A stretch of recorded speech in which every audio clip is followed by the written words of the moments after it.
What's up, ego hackers? This is season 30, episode 7, the hypocrisy of the ENTP.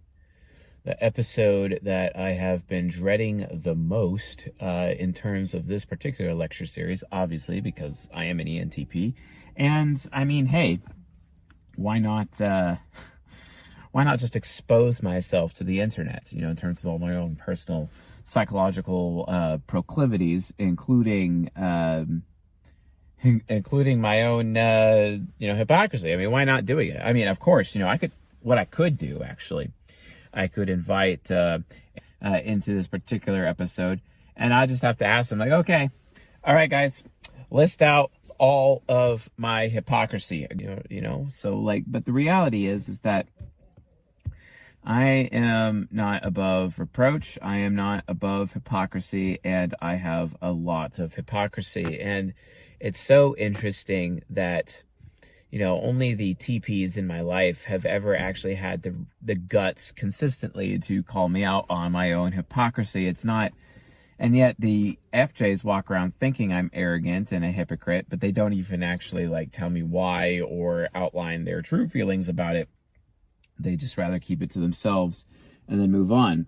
And then, that's for the TI users providing challenge. But that's even worse, if you think about some of the FPs in my life, because they're just like, oh, well, I'm just going to ignore Chase entirely and just kind of not care about that and move on as a result. So, I mean, sure, okay, you can do that, but here's the situation. I'm a TI user. I am at risk of being ignorant. All TI users have this problem. But when it comes to TI parent, there's still some issues. While TI parent is the one function out of all of the 16 types that can get the absolute closest to the truth out of everybody, because we are the most responsible when it comes to logic, and we even have a little bit of TE critic in there to help us make sure that our premises are not false. That way we're not using logic based on a false premise, right? And we have the best chance of being, of getting the truth and knowing the truth, etc. Well, guess what, folks? Guess what? There's still a risk. There's still a risk of ignorance.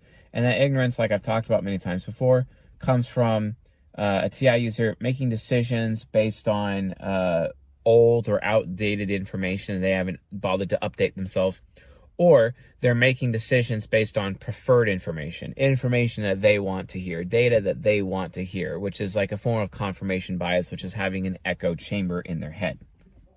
All TI users have this problem, but just because I have a TI parent does not mean I am immune to that, and I end up having those issues a lot. And really, it just comes down to the first hypocrisy that I'm going to list for the ENTP is that we are insanely presumptuous. Oh my God. It's like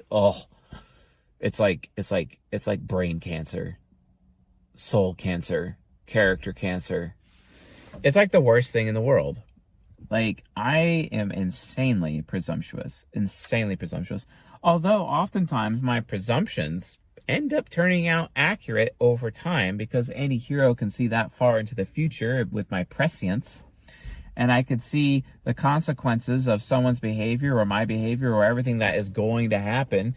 So technically I'm right, but that doesn't necessarily mean I'm right now. It just means I will be right. But it's still presumptuous. It's still presumption.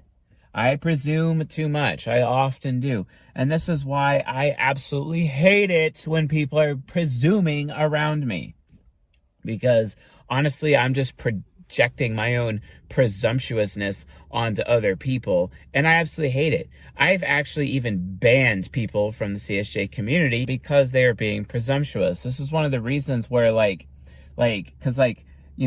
get an INFJ, Shelley Bonwick, great example. I did this to her in the community. She had this problem. She's an INFJ. I think she's actually a really cool person. I really like her. And we could have, been friends and debated a little bit more, because it's nice to have your pedagogue around. You know what I'm saying?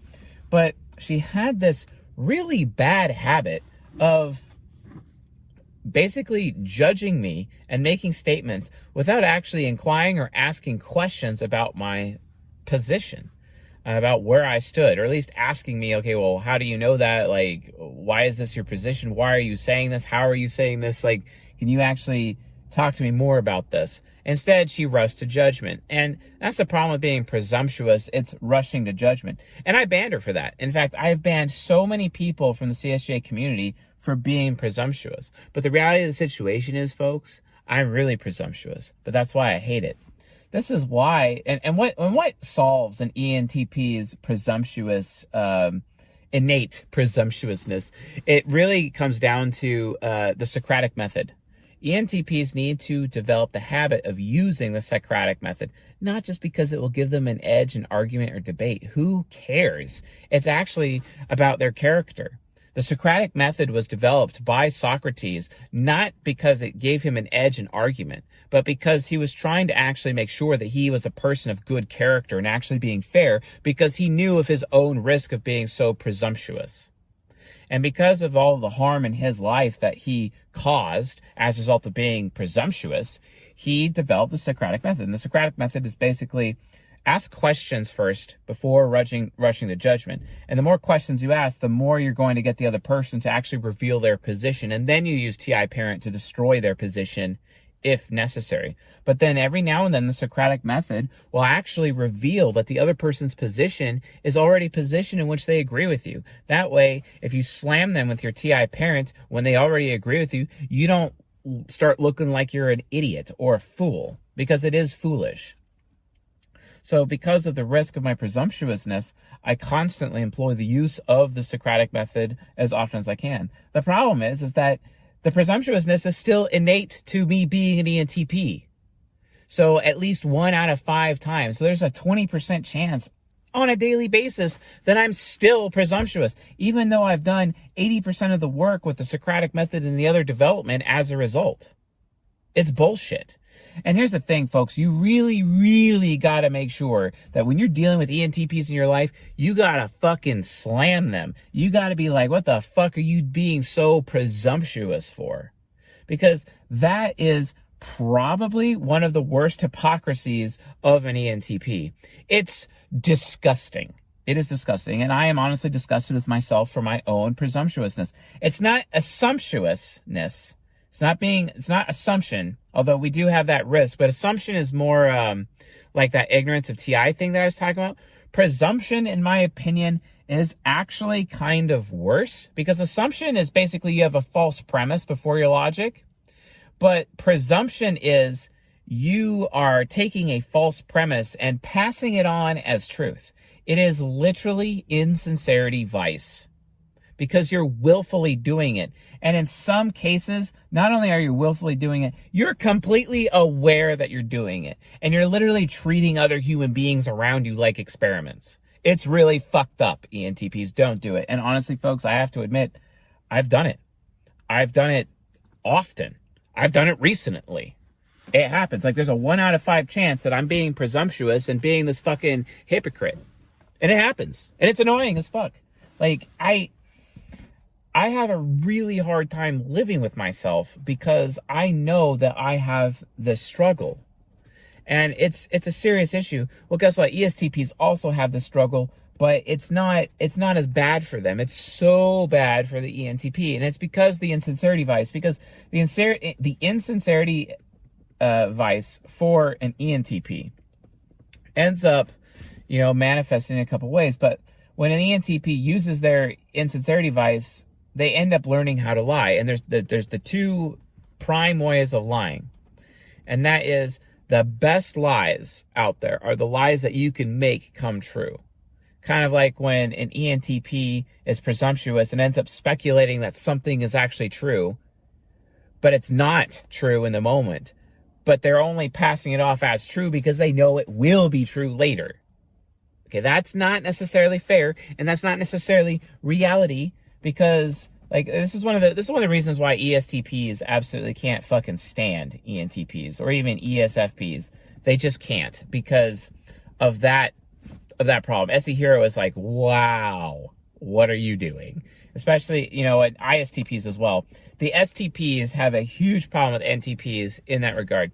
This is why when you look at relationships, sexual relationships like I have with my wife, or Megan Fox has with Machine Gun Kelly. Machine Gun Kelly's an ENTP. He struggles with this. And I guarantee you, Megan Fox rides his ass constantly. But of course, you know, no one's better at defending their position than an ENTP. Nobody is, because no one can outlast an ENTP in the end. Because they can just become numb to, like, everything. It's kind of like, you know, when my wife was getting in my face recently, and she's be like, why don't you ever stand up for yourself? Are you being a pussy? Don't you have, like the courage to just tell me no? And then I looked at her and I'm like, it's not about courage. It's just I'm so burnt out right now that I can't even say no. Another hypocrisy of the ENTP. The ENTP needs to learn how to actually become strong enough to stand up for themselves in the moment, even if they're burnt out. And that's because an ENTP often will take pride as to how much effort they put into things. But sometimes that effort does not actually lead to an outcome, or that effort is not like they're doing just the bare minimum. And then their SE demon's like, what the fuck? You're actually supposed to like do a little bit more and go there. And that's literally what the SE hero of my wife is trying to tell me at that moment. She's like, you could be performing better if you just assert yourself just a little bit more. But then I'm like, yeah, but I'm so burnt out. I don't even want to bother asserting myself. I just want to be left alone, you know? But then she's like, well, how do I know not to leave you alone if you won't say anything? You see what I'm saying? There's a little bit of hypocrisy there, okay? That's the problem. And it just, again, it stems from, you know, like this inherent overarching presumptuousness. And you know, like, you know, sometimes the best lies are the lies that you can make come true. And then when you can't figure that out, when you can't figure out how to make a lie come true because you're in sincerity vice, then instead what you start to do is you start to mix truth with lies. And that's the worst part. That's even worse. That's when you're just full out deceiving. Then all of a sudden, you know, that's like where, you know, people start saying liars go to hell and shit, because that's like how it's really bad. You know, so please be aware of those issues. Another aspect of the presumptuousness, this is another form of hypocrisy that comes out, that I was severely called out by my ISTP cousin and my ESTP cousin. I have two ESTP cousins, interestingly enough. But I have an ISTP cousin and an ESTP, you know, male cousins. They're brothers. And Mike and Nick. Mike the ISTP, Nick the ESTP. Mike's the little brother. Nick's the older brother. He's the firstborn in his family. He's also the second-born grandchild of my mother's side. And I would have this problem where I would read a book and then I would literally think I was an expert, which is no different than the ENTP, Tony Stark, in the first Avengers film, where he interrupts a meeting with Captain America and Thor, talking about, you know, what to do with the situation. And then Tony Stark just comes into the room, starts interrupting everybody and telling everybody, you know, how it's going to be. And then Nick Fury's assistant girl goes and says, wait a minute, when did you become an expert in thermonuclear mechanics? When did that happen? And then Tony Stark looks at her and says, last night, I read the book. Okay. Well, it's pretty awesome that an ENTP being triple systematic, and we can read extremely quickly, to date, and this is not me trying to like boast. I've had other people tell me this in my life, and I finally accepted it. No one can read faster than an ENTP. Nobody. With the exception of maybe an ENFP. But the ENFP may not actually have entire comprehension of the material because they like to skip around. But in terms of absolute total quickest comprehension of what is being read, without missing a single word in a book, no skipping around, no skimming, an ENTP reads the absolute fastest. And we can have the highest comprehension. But that still doesn't matter. Do you know why it doesn't matter, folks? Because as my ESTP cousin Nick and his brother Mike, the ISTP, would explain to me, Chase, it's nice that you read all those books, but just because you read that books don't mean you're a fucking expert. You don't even have the life experience to back up what you've read anyway. So like, go out there, read your books, and go experiment, and then come back to us when you have actual concrete life experience and anecdotes to share with us. So then we can actually believe you and determine whether or not it's something we actually want to do. Now, granted, when I talk to NTJs or NJs about me reading a book, NJs, I've noticed, oftentimes look at me and like, oh, Chase knows everything. He's the fucking expert, blah, blah, blah. This has just been throughout my life. I'm not talking about like, since I started this community. This is like throughout my life. And then they're willing to throw in with me right in the way. And then all of a sudden, like, because I lack that life experience, because I lack that anecdote, I end up letting those people down. And then I end up failing, and it causes them to fail. You think Effie Child likes walking around with all that guilt? This is just really pisses off my SE demon about me. Really pisses me off. And I got to have the STPs in my life, or even SFPs. It's really hard for SFPs, though, because their TE child and their TE inferior will usually just bow down before TI parent anyway, which is so frustrating. And I can end up leading them astray, too, as a result of that. So NJs and SFPs are heavily at risk, but not the STPs. The STPs will call me out on my bullshit because it's like, hey, you're being like a fake ass ENFP right now, and there's not actually any structural integrity to that book that you just read because you don't have the anecdotes of life experience to back it up. Why do you folks think that I spend so much time providing anecdotal evidence on this channel? Okay? Everyone's like, well, Chase, where's your research? Where's your study? Where's your data? Folks, it's coming. We're collecting the data right now. All of you that signed up on Ucha, you have an account in there. Eventually, we're going to be able to create reports.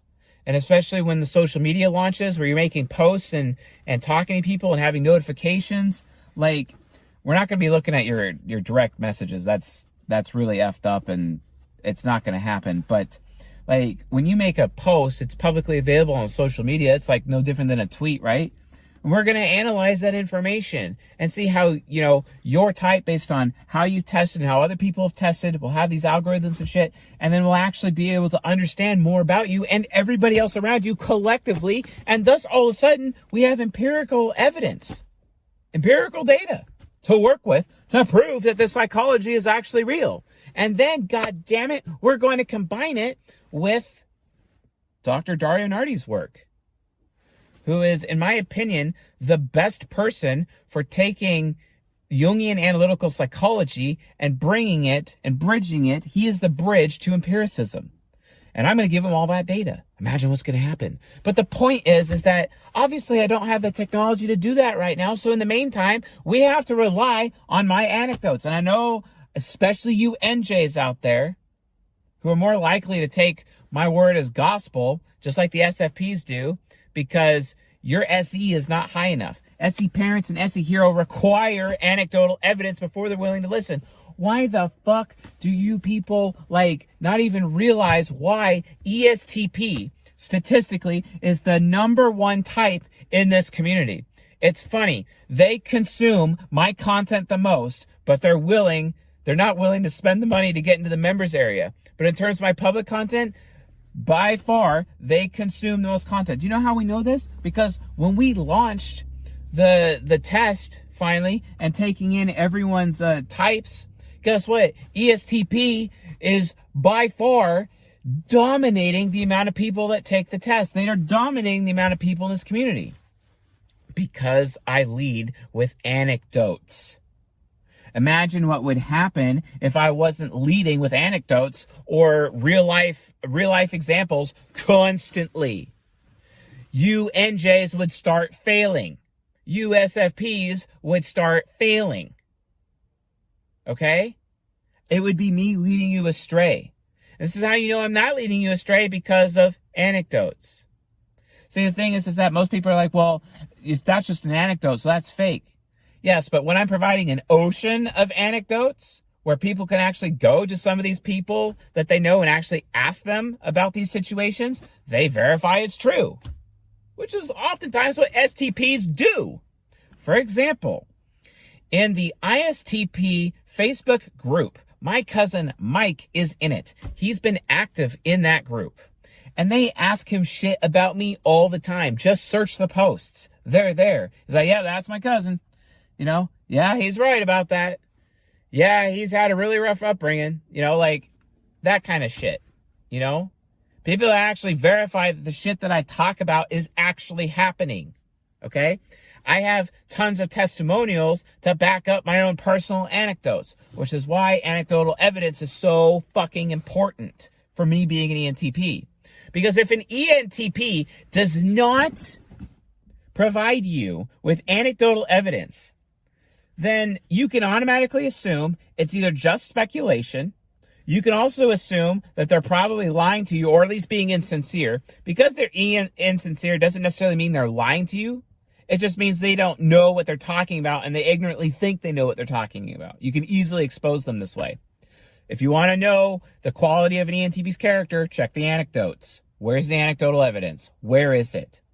It's so funny. I got this ENTP in, and I even did a video about him a few times about this very concept. He's in the men's group, and he starts reading all these books and everything, you know, at csjoseph.life/reading. He reads all the books, and he thinks himself an expert. And I'm like, dude, you still live in your mom. You don't even have a fucking job. You don't have any experience to back up anything you've read. You haven't gone out there and experimented. You haven't even tried it out. And that just proves to like an STP, or any TP for that matter, that you're insincere. It means that you could be lying. You could be trying to pull one over me, or you could be leading me astray, whether or not you're willingly trying to lead me astray or not.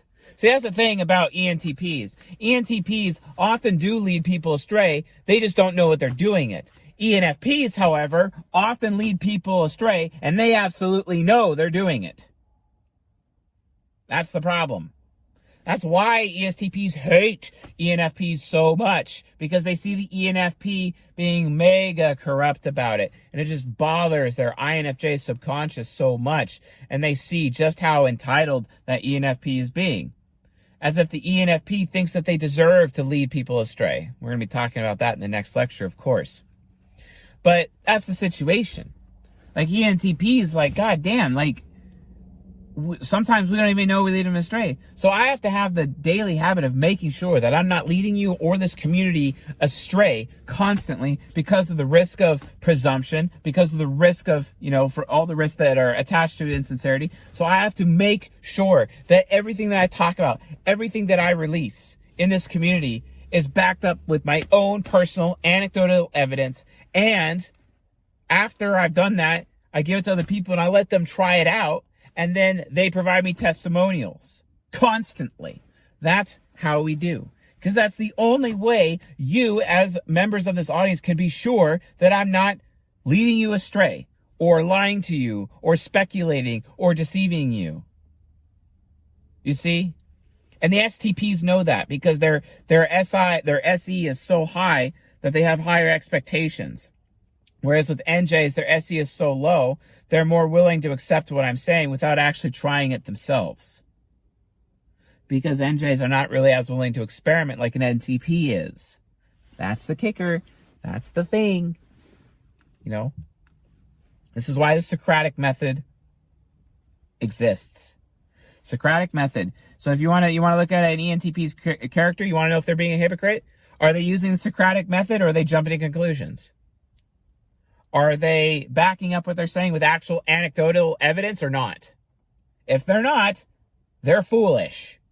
If they're not doing these things, they're foolish. They ain't wise. They have all the potential in the world to become wise like Solomon. But if they don't have these things, they a problem. They depraved. Okay? You folks need to make sure that you are challenging ENTPs in this way constantly. You need to expose to them how foolish they are. And STPs naturally do this. This is why I love STPs in my life. This is why I love my wife so much. This is one of the reasons why I married her. Mercer Kaiser asked me recently, God bless him, he's an awesome ESFP. And I believe he just recently accepted it. God bless him. I love that man. And, you know, it's so interesting that, you know, like all this time, like, he could have easily claimed, oh, Chase is, leading us astray, leading, doing all these things. But at the end of the day, even his SE is like, okay, well, what's the anecdotal evidence? Show me the evidence. Like, they need anecdotal evidence. And it's so funny to watch people like who are like these empiricists who are like, oh, well, anecdotal evidence doesn't mean anything. And you know what? Guess what? Those empiricists are right if it's just alone anecdotal evidence. But if I'm providing tons of anecdotal evidence, lots of incidents and instances that can be verified by other people, and you can extract testimonials from those people, then it's true. Because guess what?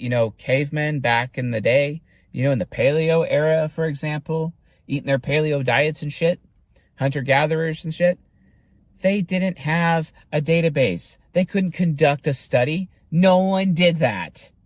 So they had to rely on anecdotal evidence. And then they learned how to trust that anecdotal evidence based on people who could verify those anecdotes.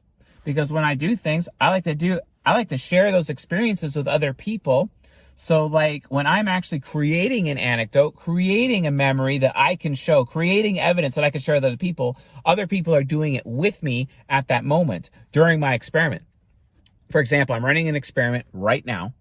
It's a very fascinating experiment. Oh my gosh, it's amazing, and I can't wait to share it with the audience. But I'm running an experiment right now in terms of sexuality, and I'm basically been experimenting on sexual response. I've experimented on my wife recently. I have a couple other couples who are trying out these social engineering concepts to get the absolute best sexual response from their partners to create a bedroom full of enthusiastic sex, basically. And I came up with the concept a couple nights ago as a result of a fight I had with my wife. A very passionate fight that led to some, let's just say, some hardcore banging, because that's, just kind of how it is. Esther Perel in her book, Mating in Captivity, talks about that. Please read that book. She talks about how being apart or, kind of tearing each other asunder ends up leading to a higher sexual intention, which actually leads to them coming together. It's like being ripped apart only to get snapped back together again. It's that kind of a concept. And that is kind of how, my marriage works. It's also Machine Gun Kelly's relationship with Megan Fox, etc., which is absolutely fantastic. And like I told Mercer Kaiser, look, I married my wife for the challenge of it and for really no other reason. Yeah, I could go get some INTJ girl, but I've been betrayed by INTJ girls, and it's the highest highs and lowest lows.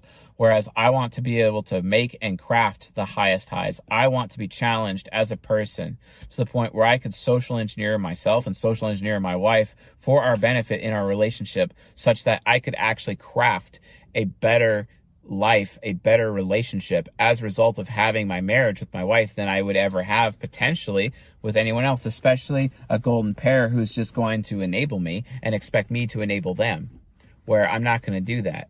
I want to be in a relationship with someone who's going to provide me challenge so that I can grow, and then it creates these amazing techniques that I get to share with you folks. You could also say that technically my marriage to Railgun has also been a very good business decision because of the constant challenge.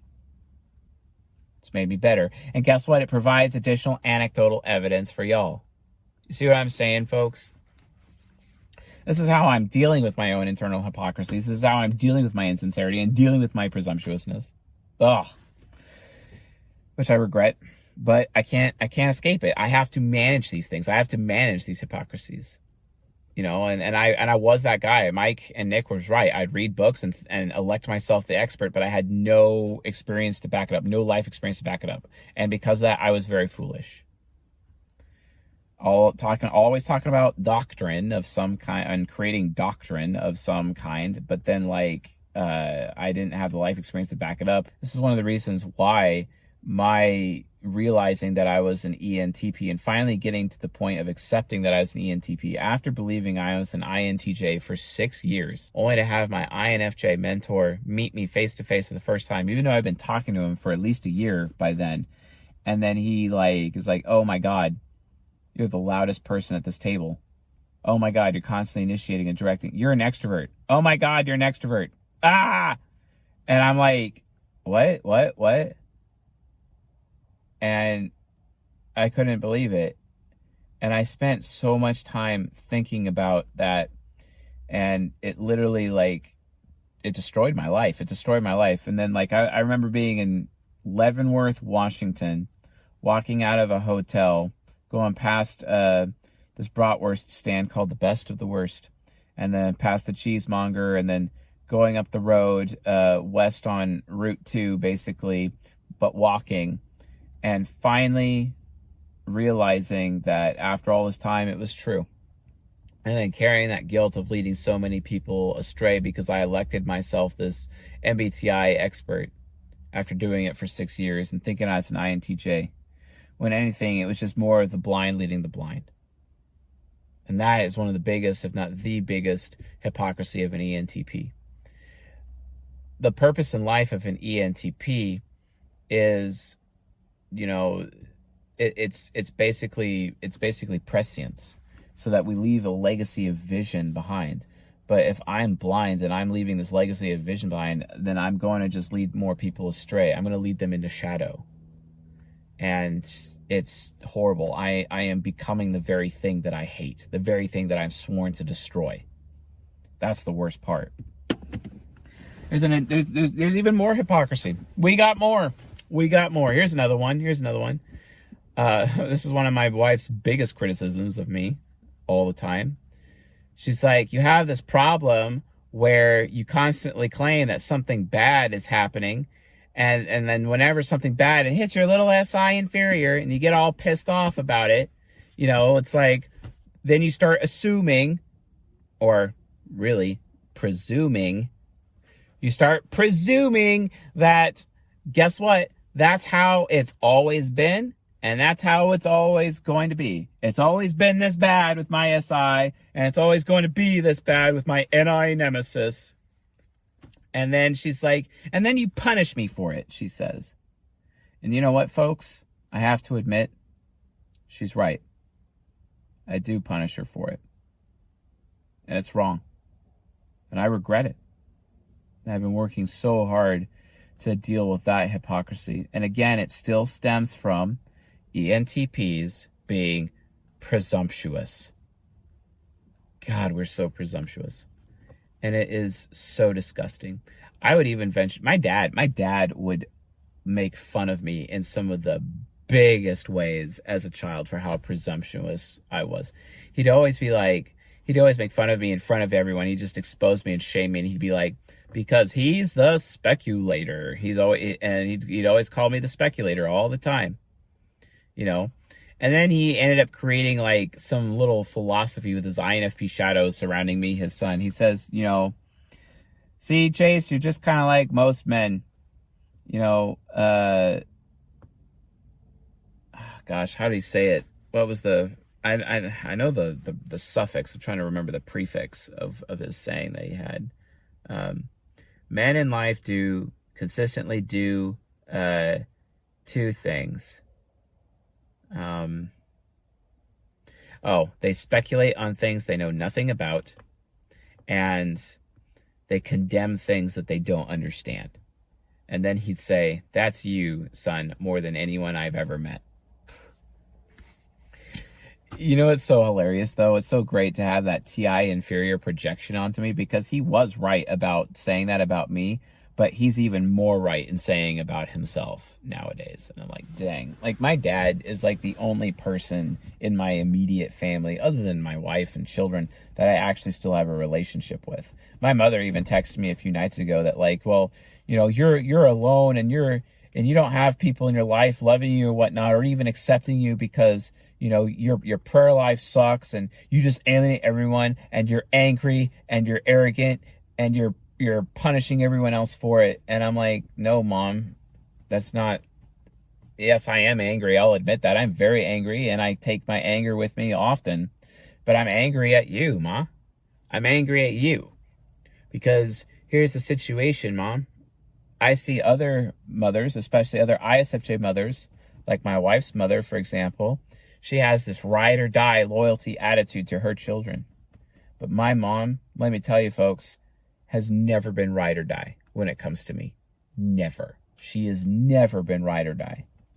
She will sell me down river. She will betray me. She will, and she has consistency. She's even doing it right now. Because when it comes to her church, she will put the church, she will put the Bible, she will put all of that affiliative authority above her son, and will always go along with that affiliative authority. And now she sees herself as an authority because she's the pastor's wife. And, you know, she's running a church. And everyone comes to her. And she sees herself as the authority. You know, like that affiliative thing that FJ's, you know, if I go out of my way to respect authority as much as I can, well, guess what? That means one day I'm going to become an authority. And that's literally my mother.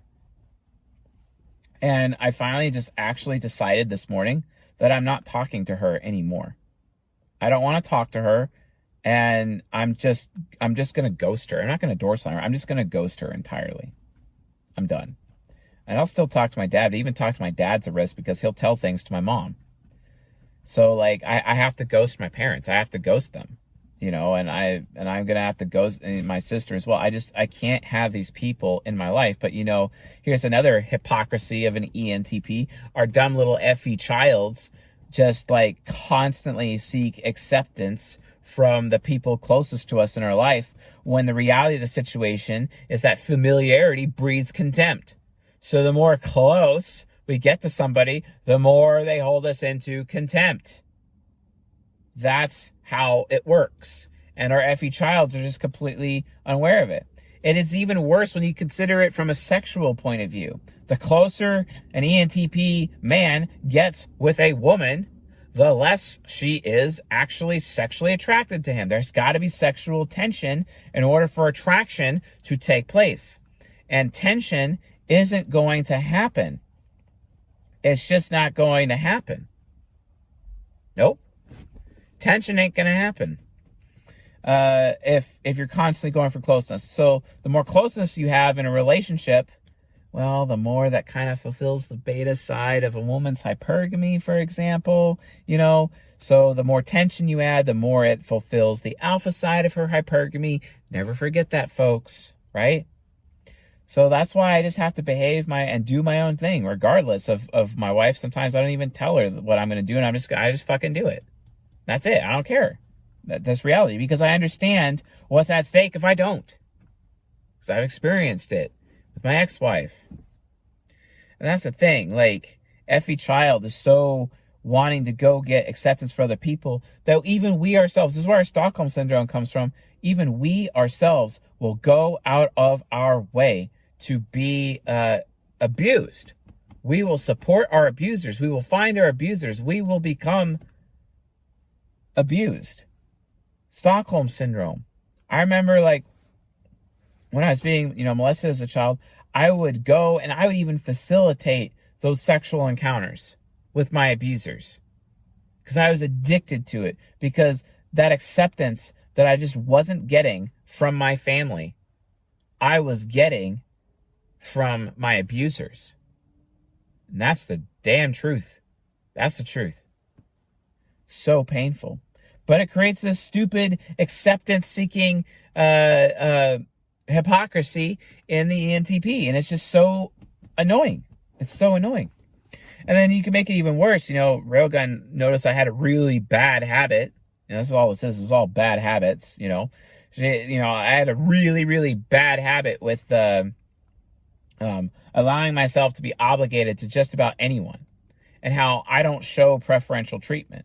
And this is me, an ENTP, taking pride for not showing preferential treatment in my life. And by not showing preferential treatment, I'm just this person who's like, okay, well, I'm neutral, I take pride in my neutrality. I can't show special treatment. That would make me a bad person. She's like, no, I'm your wife. You show me preferential treatment. You make me a priority. That's basically, her speaking from an FE child point of view. That's an FE child point of view. And being FE child, she's the FE child too. We're always trying to tell the other person, like, hey, you need to make me a priority. You have to put me above everybody else. And she's right about that. And I had to learn that lesson. And that includes making sure that I'm not allowing myself to be, what do you call it? I'm not allowing myself to be obligated to people that are just trying to take with me instead of just, people who are actually able to give to me. Everyone's like, wow, or she's like, wow, your popularity chase has just made you a prisoner to other people. And you can't even help your own family because of that. And I'm like, ooh, dang, all that acceptance-seeking behavior and gaining acceptance from the CHD audience all of a sudden has caused me to treat my family at the same exact level that I treat the audience. And shouldn't my family actually be at a higher priority? That, too, is another hypocrisy of ENTPs. We do this. We get obligated to the wrong people because, if anyone just makes us feel wanted, our panties are going to drop. Oh, God, that's so stupid. But it's true, especially an ENTP like myself, who is shadow focused, and I'm shadow focused due to the lack of acceptance that I have in my life, the lack of acceptance, okay? And that lack of acceptance because every child is starving and every child never got what it was supposed to get or potentially should have gotten from family growing up because everyone in my family was competing for acceptance. So, and everyone looked to me to be acceptance of everybody else in the family, but I just wouldn't with my FI trickster, so I became the black sheep. And then because of that, I end up having this really unhealthy acceptance-seeking behavior from my molesters, my acceptance-seeking behavior from the church, and from various abusive women in my life. Let's be honest. And that's a severe problem. It's like, this is why, people with every child look for love in the wrong places. Because they're trying to get it from any place. That's the issue. We need to learn how to actually have some goddamn self-respect. Self-respect is everything. Self-respect is everything. You know how hard it is for an ENTP to actually have some self-respect? Do you know how hard it is for an ENTP to actually stand up for themselves? Do you know how hard it is? It takes a long time. I remember being bullied all the time as a child, and I never would defend myself. Now, if I'm getting bullied, I double down. I will go to blows if I have to. I will break them. And I will react with the full force of all of my pain from ever since I was a little boy to present. And turn it into this giant hammer and then slam them with it. My little FE mace. The FE mace of justice. And then afterwards, I'll slice a little with the icy cold blade of TI. Here's another hypocrisy. Another thing that my wife even told me this earlier today. She's like, you have this thing where you don't react to certain things. And because you don't react, you just take the hits. And the hits literally pile up in your soul. And then when you react to me, you nail me so hard with your judgment hammer with all of the hits that you have piled up in your soul, and you nail me with it so hard when you never even gave me a chance to fix any of the previous problems. And I'm like, holy fuck, my wife is right. I do that. And that's another hypocrisy.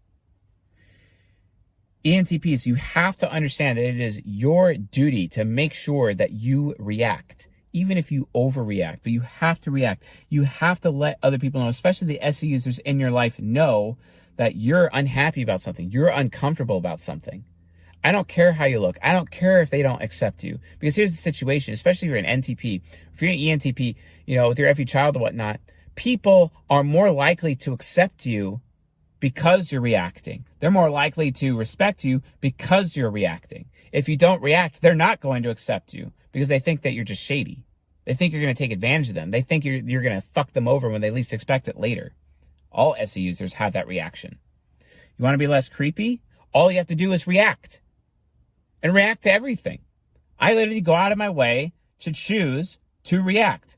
But sometimes I'm still an NTP, and being an NTP, especially ENTP, with most Stockholm Syndrome, my stupid acceptance complex that made me shadow focus because I didn't get enough acceptance as an FE child. So I went into the child function of my into my shadow, which is my FI trickster, basically, and try to achieve my way into gaining acceptance through my INTJ shadow. And that is why I am shadow focused, because of that lack of acceptance.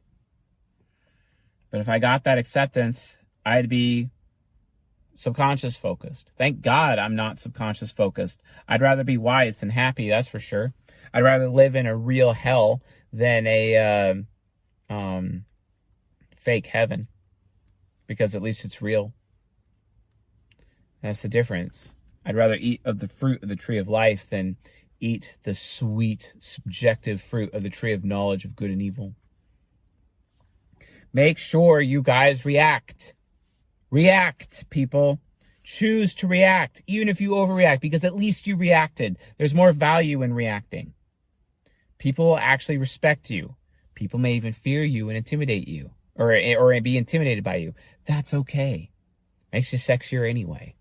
You know, like, it's fine. Be edgy. Show your edge, because by being edgy, especially with your reactions, those people will end up respecting you more and desiring you more. That's just how it goes. Never forget that. Never forget that. It's so important, people. It is absolutely important. Anyway, folks, that's it for this particular lecture. I hope you enjoyed me sharing my hypocrisy as an ENTP with all of you as an ENTP. And I hope that you use this lecture in your life to challenge other ENTPs and call them out on their hypocrisy, so that they can be challenged to the point where they will grow, but also so you can make sure that you are not being abused by them, you are not being taken advantage by them. You are not led astray. Okay? They're very presumptuous, and that honestly is their worst part, their largest hypocrisy about who they are. Find the anecdotal evidence. Find the testimonies. Find the Socratic method. If they do not have these good habits in their life, then they're a fool, and you need to stay away from them. Inform them why you're staying away from them. Explain these things to them, and then ghost them. Don't have, or as NJs would do, door slam them, but at least leave the bridge open for them to come back later after they've grown. Give them a chance to change. Give them a chance to grow, because I promise you they will. Life is really hard, and they're trying to reach fulfillment, and they're trying to cope constantly with life and with all their suffering that they can never forget. And then as a result, it'll make them sharper, edgier, and they will actually be able to finally understand the meaning of the Socratic method and anecdotal evidence and testimonials, so that they themselves and don't let their presumptions lead everybody else astray. It's so important. Please do that, because their legacy is a legacy of vision. And you never want the blind leading the blind, which ENTPs often end up being the blind leading the blind, especially when it is known, because it was written, that when the people lack vision, they will perish. Vision is so important, but the visionaries that are supposed to be providing vision, they need to be combating their own sense of presumptuousness. And to do that, they need people like you challenging them every single day. And I even still struggle with myself. So continue to challenge me. But just know that, I've put in a lot of work. I've put in a lot of effort, like any ENTP would say that they've done. But the thing is that, it's still going to be a constant battle for the very rest of my life. And I have to face this part of myself every single day. Just like any other person that I talk about, in this lecture series has to be willing to face themselves every single day, their own hypocrisy every single day. So anyway, folks, thanks for watching. And with all that being said, I'll see you guys tonight.